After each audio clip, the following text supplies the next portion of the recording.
Welcome.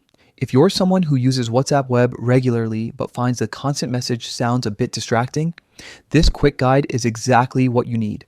In today's video, I'll walk you through how to mute sound for message notifications on WhatsApp Web after the new update. It's simple, it's quick, and it'll help you focus without those constant pings in the background. Let's get started. First, open WhatsApp Web on your browser. You can do this by going to the official WhatsApp web page and scanning the QR code using your phone, just like you normally would. Once your chats load up on the screen, you're ready to go. Now, look over to the left side menu. You'll see a small gear icon. That's your settings button. Go ahead and click on it. This will open up a list of different options for customizing your WhatsApp experience. Next, select notifications.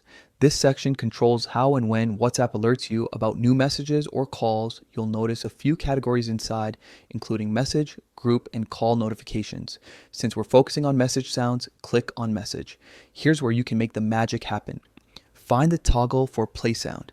This feature is what controls that little chime every time someone messages you. To mute message sounds entirely, simply disable the play sound option.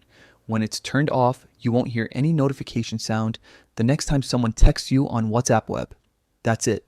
You've now successfully muted message notification sounds.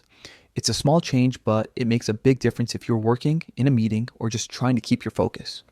And don't worry, your messages will still come through as usual. You just won't hear that constant ping while you're typing away or switching between tabs. If later on you decide you want the sound back, just follow the same steps and re-enable play sound. Thanks for watching.